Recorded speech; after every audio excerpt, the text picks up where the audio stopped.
You're so right. This is You're So Right, a podcast that deals with Davidson County, the state of Tennessee, and issues that affect us right here at home.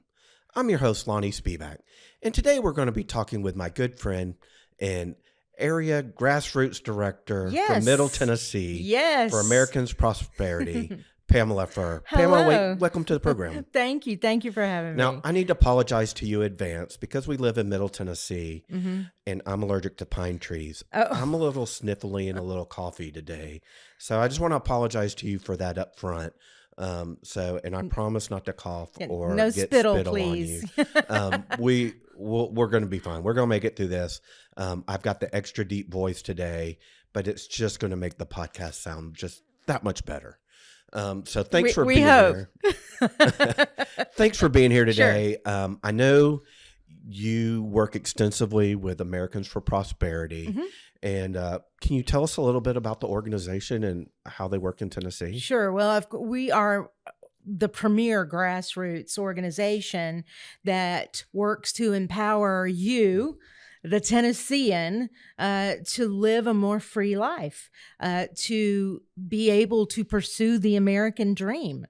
And how do we do that? We advocate for policy that keeps government small and your free choice bigger, right? In fact, I think it's Tori Venable, our state director, who has said over and over, and I love it so much, we fight for a small government that can fit inside the Constitution.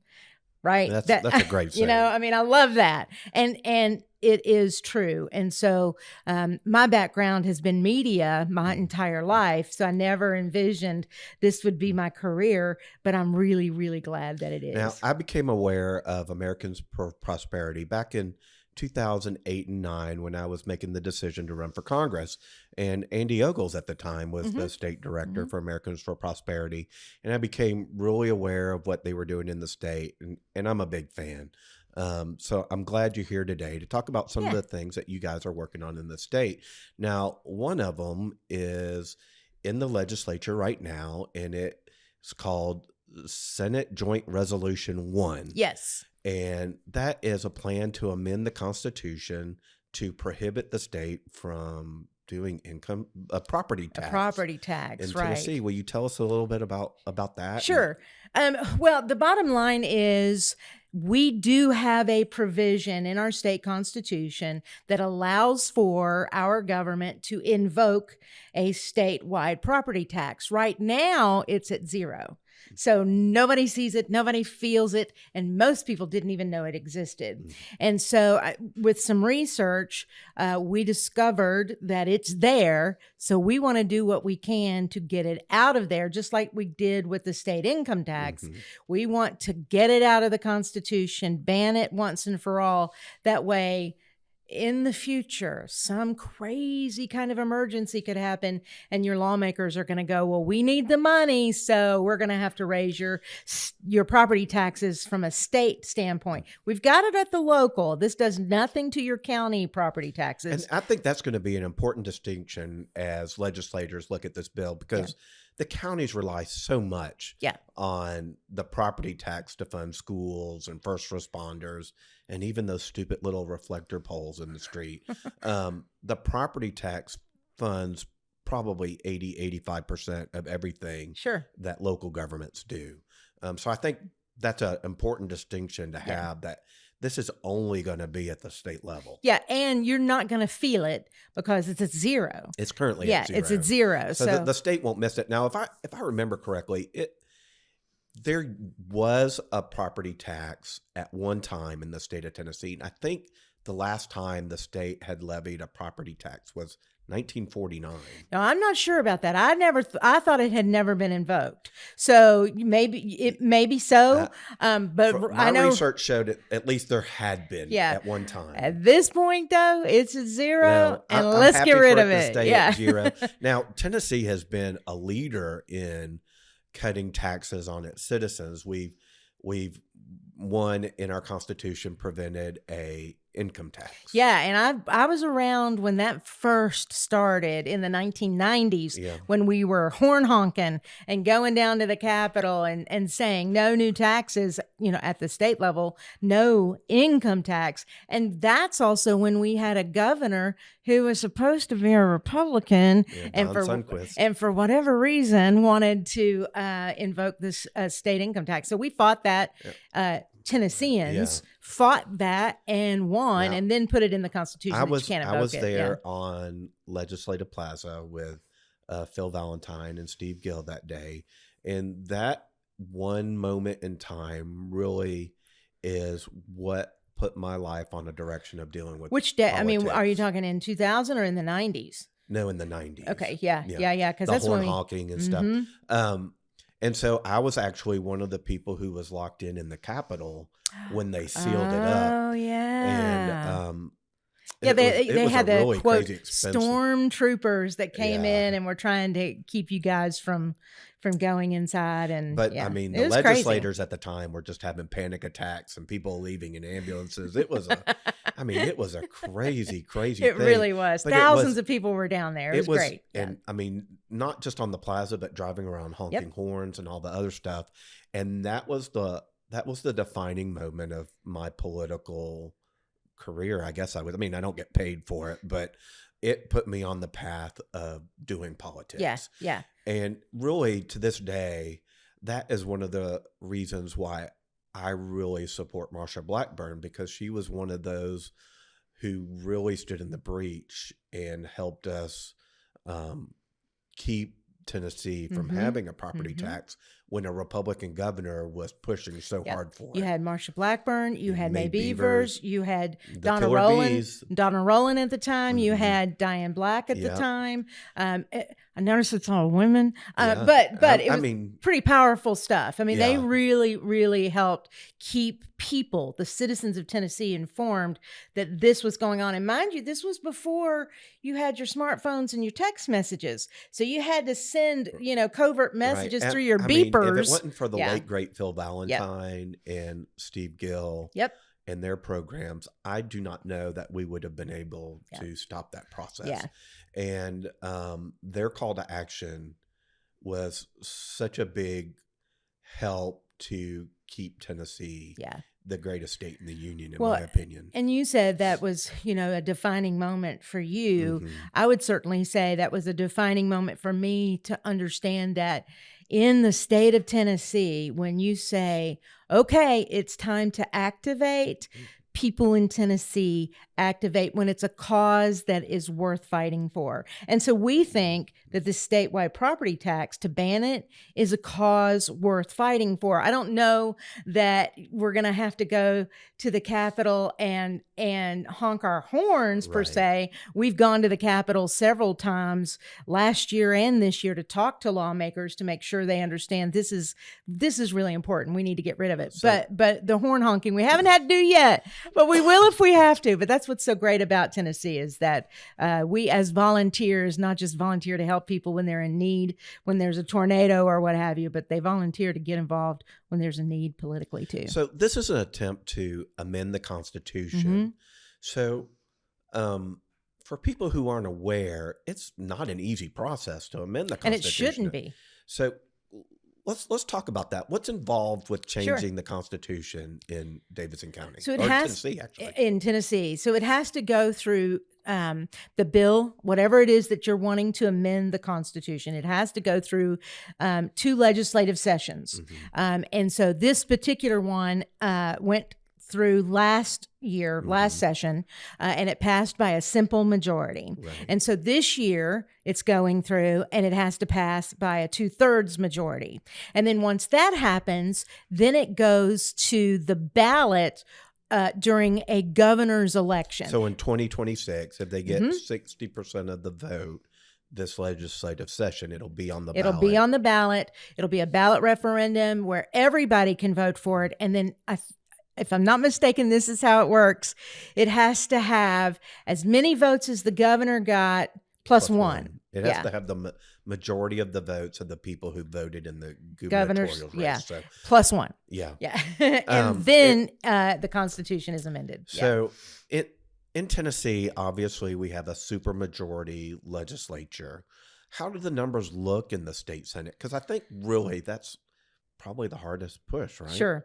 I would say they look good. There are some lawmakers. Now, it's a House and Senate bill, right? It's joint resolution. There are some, I wouldn't say they're saying no, but there are a couple with an R by their name that are going, but what if? Mm-hmm. What if? And we're going, no what ifs. You can't keep going to the backs of the taxpayers to pay for emergencies. You got to figure out how to make sure your spending is in line, all of that. And so at any rate, but I think it's going to pass. I think there are just some who are asking questions, which is perfectly fine to do. Do you think this will have any support from Democrats in the legislature? No. Okay. So this will be... I can't think of any right now, but again, I'm not there every day, right. But when has a Democrat ever said we don't want to raise your taxes? So, and this would prevent them. One of the things I remember when Barack Obama was running for president is one of the things that he had been recorded saying is he was talking about the Constitution being a document of negative liberties. Because it didn't define what you could do. It defined what the government couldn't do to you. And that's kind of the same thing that we have here, where the Democrats will be like, they like the big government. They like to be able to spend.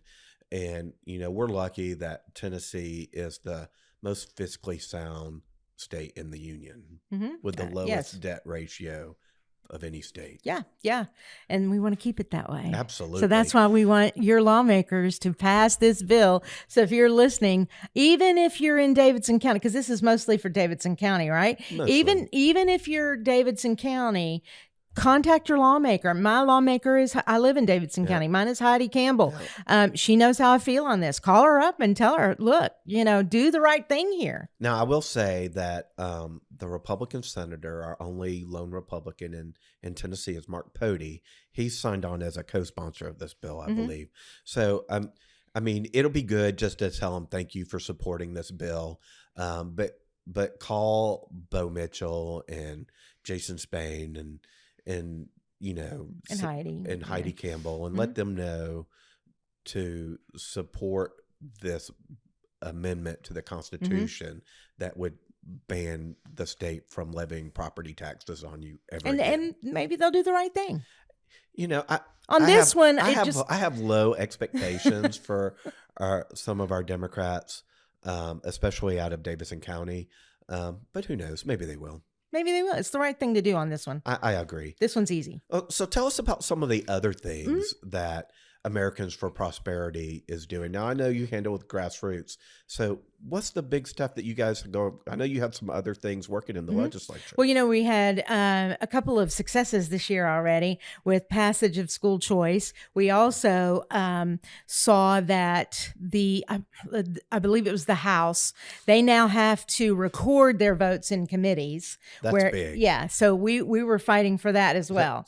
Let's talk about that for a second. What was so important about having our legislatures being on record in committee? Why weren't they doing it to begin with? And why was it such a big deal to get that passed? Yeah, well, I can't answer why they weren't doing it to begin with. My answer is why this was important is because you need to be on record so that your constituents can see how you voted in committee. Just letting it be a volume kind of thing and the chairman, doing the gavel and kind of thing. That doesn't. I think that passed. That doesn't work. It needs to be on the record. Transparency for government means we know how you voted, whether it's on a committee or on the floor. So that's why it was important. So you and I can know where our guys are on these things. That's a big win. Yeah, so congratulations on that. Yeah. So what do you have What are you guys working on now? What Sure. other things are you guys lobbying There are for? several things going on. One that comes to mind right off the bat. I don't have the numbers of the bill in front of me. If you want to know, you can get in touch with me. Very, very easy to find. But there's an eminent domain bill that's being looked at. I'm not sure where it is in the committees. Mind you, I'm not on the lobbying side of things. Right, I'm on you're the grassroots side of things. But there is right now where construction companies or even the government, whatever, can look at a piece of property and say, in that neighborhood, that property is blighted. You've got a neighbor that won't mow his yard. It's 10 feet high, the grass, what have you. It's blighted. The building's falling down, whatever. But then everybody else is keeping their property the way they're supposed to. Well, we're trying to prevent organizations from coming in and saying, we want that property. It's blighted. It's considered blighted. So now we want it for our use and the surrounding property. You should not be able to do that. Absolutely. And right now they can, from my understanding. So this is a bill that would stop that, from my understanding. So you got to call your lawmaker, say you don't want that. Don't take the property of people that are doing the right thing. So the bill that's in front of the legislature would ban that process. In Correct. So we want them to support the eminent domain bill. We want them to support it. Yes. Okay. Yes. What else do you guys have? So another one that comes to mind in civil asset forfeiture, and there's been lots of stories out there about law enforcement. So the civil asset. So let's just say I'm going 100 miles an hour, and I get pulled over by the cops, and they suspect that I have you're doing something wrong. Or that I'm doing something wrong, and for whatever reason, I have $10,000 in my car, so I'm going to go buy a car or whatever. Yeah, just $10,000 on you, but no drugs. Right. No firearms. You just happen to have $10,000 in cash. I'm going to go buy a car in cash, and I happen to get pulled over because I'm so excited and I'm speeding like crazy. And they notice I have the $10,000 in cash. They can seize that. Yeah. And then almost keep it indefinitely right now. Correct. So with this bill, to get your property back, you've committed no crime. You've been found guilty of no crime. Speeding is not, it's illegal, but it's not a crime where you're going to, well, anyway. It's a misdemeanor. Correct. So to get your money back, you have to pay a $350 court fee to get your property back. And I think you have to prove, that you did nothing wrong. There's a court proceeding. You probably need to hire a lawyer and all that. Yeah, it shouldn't be that way. So it should be that they have to prove, that you committed a crime, right? So anyway, you go through the process. You've committed no crime. You're innocent. How do you get your property back? Well, you have to pay $350 to get your property back. Well, what if they only seized $500, $1,000. Why should you pay $350 to get your property back when you did nothing wrong? So that's what this bill would do. It's not just money. It could be they took your car. Right. They impounded the car. Whatever. It's physical property. It's money. It's whatever it is you had on you or around you at the time. And you've committed no crime. So this bill would do away with that $350 and charge. That's called civil asset forfeiture. Yeah, that's one of the bills that's out there. And so do you think that one will pass? It should. It just makes sense. I think so. Yeah. I haven't heard a whole lot of pushback on that one. Maybe we'll even get some Democrats to vote for that one. Who knows? Good luck. The good thing about the state of Tennessee is we're super majority. We really don't need the Democrats for a lot of anything. Although it would be nice. It'd be nice if they participated and didn't just rabble-rouse like the Joneses and stuff. But that's a whole nother story. We could talk forever about all that. Anything new or big coming down the pike? So one of the things, I'm grassroots, right? Yeah. So what I do is I talk to people like you, like the producer over there, just individuals about getting involved in either calling your lawmaker, going to the Hill, trying to get candidates elected when we work with our partner at AFP Action. I can go on down the list. So that's what I do is I try to recruit people to get involved and show them how easy it is to make a difference when you're just doing a few things. Well, one of the things that we're going to get involved in the next 3 weeks, I don't know that a lot of people are paying attention to Wisconsin. Now, You're going, this is a Tennessee podcast. Why do I care about Wisconsin? I'm going to tell you why. In Wisconsin, there is a Supreme Court election, state Supreme Court election that's going on there. There is an open seat. The guy that was on it decided not to run again. So you've got the liberal female running, and then you have the conservative Mr. Schimmel running. And if she wins, there is a bill before the state Supreme Court on redistricting in Wisconsin. Wisconsin is more of a purple state.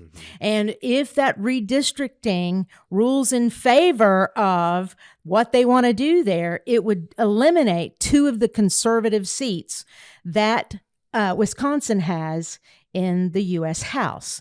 If that happens, then the majority shifts from, I think it's 3 now. We're a majority by 3 House seats down to 1 in the U.S. House. We're screwed if that's the case. Let's just be honest. That can shift the power. Right. That can shift things really, really easy. Let's say a lawmaker gets sick. A lawmaker is out for, the wife's pregnant and he's on paternity leave, whatever. There could be a reason why that one majority is now, it's now even. You know what I mean? I've been following that race a little bit. And the amount of money that's being spent up there is insane. That tells you how important this race is. And there's been a lot of speculation, a lot of worry about the integrity of the vote in Wisconsin. That has been a big deal, not only in past elections, 2020, but there's been a lot of concern going into this election on shenanigans. Yeah. And so Americans for Prosperity in Wisconsin, they've got boots on the ground. They're talking to people. They're knocking on doors. They're shaking hands, the whole 9 yards. So in Tennessee, we're asking, how can we help? Because we don't want to see that majority shift at all. Right. And so we in Tennessee, we're hosting phone banks. People do still answer the phone, believe it or not. And if I can just get you on the phone, I think I could talk to you and convince you to go vote if you're in Wisconsin and vote the right way. The gentleman's name is Brad Schimmel, and he is running for the state Supreme Court. He is a judge already in a county there in Wisconsin. So is his opponent, but he's the conservative guy that we want. So with that being said, if I may do this plug, if anybody wants to help us do that, it's easy, and I can show you how to do it. And I'll buy you food, I'll buy you beer. Are they coming to your office? Do they do it from their house? They can do it from their house, and I can show them how. Or if you come to the office, then you get free beer. Or whatever, I'll give you some. If you make a certain amount of phone calls, I'll give you vodka. I mean, whatever. Now you're partial to bourbon. I do like bourbon. That is true. Very, very true. So what are the socials? How do people find Americans for Prosperity? How do they register to be a volunteer just in general? How do they get involved with phone banking? Sure. What does that look like? Well, for me personally, if you want to find me on all the socials, it's just Pamela Furr, Furr. Very easy. I'm on Facebook. I'm on X. I almost said Twitter. I'm on Instagram. I am on TikTok, but don't try to reach me there because I very seldom open that thing. That really is the truth. Are there others? I think those are the 3 main ones. And you can find Americans for Prosperity there as well. And what's their website? AmericansForProsperity.org. And you're looking for the Tennessee chapter because there are chapters all over the country. Each state has a chapter. But it's easier to just find me, or you can call. I'm going to give you my phone number. After he coughs. Yes, 615-308-7013. 615-308-7013. It's so easy to find me. I'll put that on the screen when we're awesome. When we're processing. Okay. So other than going to the website and finding you, the Americans for Prosperity has an activist arm and they have the grassroots arm, right? So the activist arm gets actually involved in elections. Is that right? So that would be AFP Action. Is that what you mean? Yeah. Yes. So we join with that organization to campaign. Is that the right laws word? are a little Yeah. weird. You can't mix the two and stuff. So No, you really can't. And I don't speak on behalf of AFP Okay. Action, but when candidates are endorsed, you'll see lots of our volunteers. That's what I remember Yeah. really from the last election cycle, how many people AFP Action had in the field knocking doors for specific And they're candidates. volunteers. Yeah. They're volunteers. And that's the hardest thing to come by in Yeah. politics. Is somebody willing to work for free. Yeah. Well, but no, almost you're never not working happens. for free. You're working for freedom. That's a good way to put it. Yeah. But a lot of times people are like, "Oh, what's in it for me?" They don't think Chick-fil-A. about it that way. I'll buy you a biscuit. And sometimes, they hire phone bakers and door Sure. knockers and that kind of stuff. Door knockers. Yeah, we Yeah. do hire door knockers, not phone bankers, but yeah.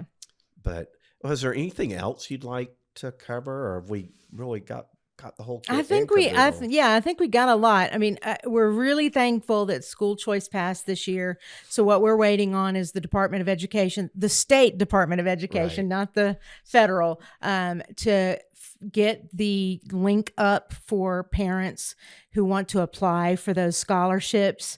We're waiting for that to happen, which should happen in the next couple of weeks. We have schools that have already signed up to say, we will take your student if you are one who gets a scholarship.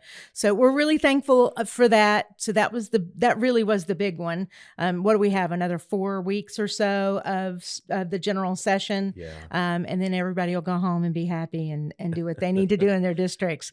But if you'll just reach out to me, not only can we get involved in Wisconsin, but, I'm personally trying to figure out a way to fight back against Freddie O'Connell and the city council. And it's going to be an uphill climb, but that drumbeat has started on raising our property taxes again, Lonnie.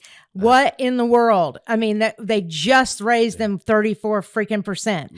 I have an episode about to drop. It'll have already dropped by the time people see this, with Ben Cunningham, That's the who. Tennessee Tax Revolt, where we talk about the property tax. And I'm going to try to get the property tax assessor to come on the Sure. podcast and talk about that process. Please do, because we're going to partner with Ben and some others, and we're really going to fight be back. digging deep Yeah. into that. And I have an economist from TSU. We're going to be discussing the economics of Nashville and why a property tax isn't necessarily needed at this time. Yeah, and So that's a I big think deal. it's a nonpartisan issue. Everybody who owns property in Davidson County felt the effect of that 34% tax hike. Not only owns, but rents an apartment or whatever. Well, because their rent had to go Right. up to pay for it. Right. Right. So everybody felt that sting. Doesn't matter if you're an R or a D, you all felt that sting. We're not ready to feel that sting again. Give us some time, for crying out loud. I know. So not only will we have the property tax, which are really pushing to raise, but they're raising our property values at the same time. So we get a double whammy. Yeah, and they're going to try to make an excuse. Well, if you really look at it, it's lower, not really higher, and they're going to try to Right. confuse it's a you. shell game. Yeah, It's like in the federal government when they reduce the amount of money that they were going to raise, but still raise it. That's a cut. Yeah. Like we were asking for 10 million, we only got 8 million, so you cut our budget by 2 million. Yeah. So I'm going to be working, hard at finding some volunteers and getting the message out to Davidson County residents, Nashville folk. We do not want this property. He keeps saying, well, I don't know. He's being very soft about it, but he's going to do it. The thing about the budgetary process in Davidson County is the mayor has all the power. Pretty much whatever budget he submits to the Metro Council in one form or another is what gets implemented on the people of Davidson County. So I've said this before, Freddie is a very skilled politician. He is very skilled. Nashville has not seen many politicians like him. I mean, personally, he's likable. Yeah, I like him, but I don't like his policies politics or policies. I don't like him either. Yeah. Like, I've hung out with him, during the campaign and stuff, and he's a very nice and likable guy, but he has the ability to put things in a phrase that makes you go, oh, well, yeah, maybe we kind of do need that. Yeah. No, I like him. I don't like him enough to Yeah. give him 500, 1,000, Right. Who knows? $2,000. They're Yeah. talking maybe as much as another 35% increase. So it's a big deal. It's a big deal. So people need to pay attention. Yeah. They need to listen to his words, listen to what he says, listen to the teases that he makes, Right. and just understand that's just the drum beat underneath what he's saying that's going to keep getting louder and louder. So reach out to me and we'll give you a way to fight back. That's Pamela Furr on all the socials with 2 R's. And say your phone number one more time. 615-308-7013. So you can find me, Lonnie Spivak, on all the socials, You're So Right podcast, YouTube, and Rumble, and really everywhere you find podcasts. Pamela, thank you so much for being here. Sure. What a great episode. I can't wait to have you back on to where we talk about what Americans for Prosperity is doing next.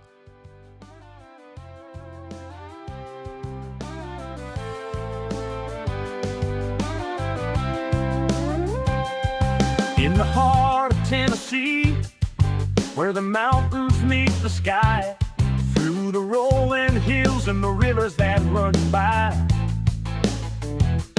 we stand strong, our roots deep and true, in the land of cotton where the sun sets through. The wind whispers tales of old in every town and field, echoes of history in every stream and yield. You're so right, in this land we hold dear, Tennessee truths shining bright, clear, from the Smoky Mountains to the Gulf's embrace, our spirits rise, no matter what the fate.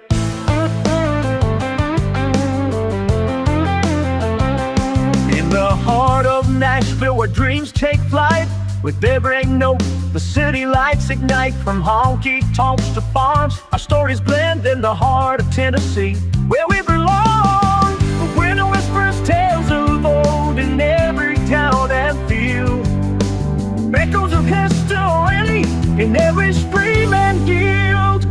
You're so right, in this land we hold dear, Tennessee truths shining bright, clear, from the Smoky Mountains to the Gulf's embrace, our spirits rise, no matter what the fate. Through storms and shine, we stand tall and proud, in the heart of Tennessee.